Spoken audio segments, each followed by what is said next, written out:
In part 1, I went through updating the firmware, installing the Jigon app, and getting your keyboard recognized. In part 2 is about the basic functionality. As before, there's a text guide to Jigon by Pliny, which I've linked to in the description. So the first thing you'll do is you need to connect your keyboard. Go to Keyboard and Connect. And it will say it's connected. Then hit OK. So with your keyboard connected, if you press a key on your keyboard, you'll see it highlighted in the top there. So if I press the Q key on my keyboard, it becomes highlighted in this top part here. If I press the F key, then that becomes highlighted. So once you've hit a key that you want to change the function of, then you go to the bottom and you assign it a new function there. So it's really easy. So you're hitting the physical keys on your board and then assigning them to a function on here. So if I wanted to make this key, which is now backspace, if I wanted to change it back to caps lock, then I would hit caps lock here and it would change to caps lock, but I don't want to do that, so I'm going to change it back to being backspace. Next, you can designate a function key and choose how the other keys will behave when this one is pressed. I'll make this key my function key. So now hit the radio button to see the function layer, and go through the same process as before. Press a key on your keyboard that you want to alter the behavior of, and then clicking the appropriate key down in the section below.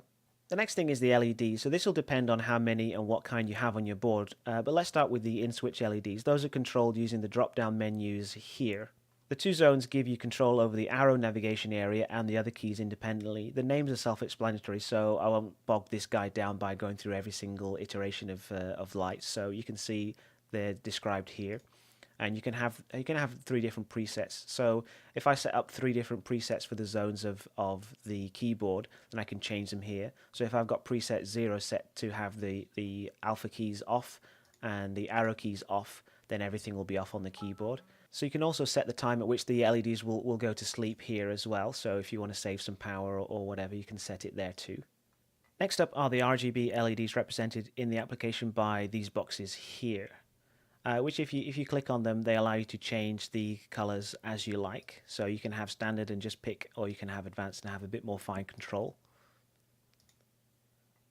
So you can also select a few fairly simple patterns which are described here. So effect 1 is just snaking clockwise, and effect 2 is slow breathing, and effect 3 is a slow fade just through the RGB colors themselves, so it won't take any notice of the colors that you pick here. It just goes through them in order. Number 4 is fast breathing. Number 5 is fast fade, again in order. And then number 6 is to have them always on all the time. So you can also choose the brightness. Of course, you want them as bright as possible, so you blind people.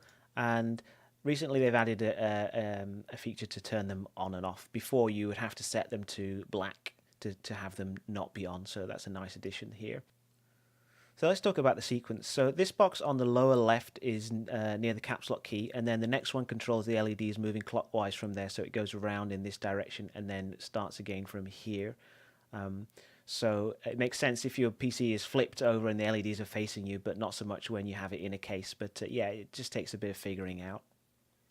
So once you've made changes to your layout or LEDs, you need to make sure that you hit apply.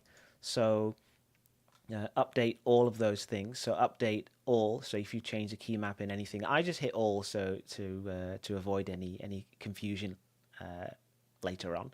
So be sure to update before you expect anything to happen. So when you click update all, if you've changed any LEDs, they'll kind of flick on for a bit, and it will take about a second, and then everything will be done. Okay, so in the next part, I'll talk about making macros.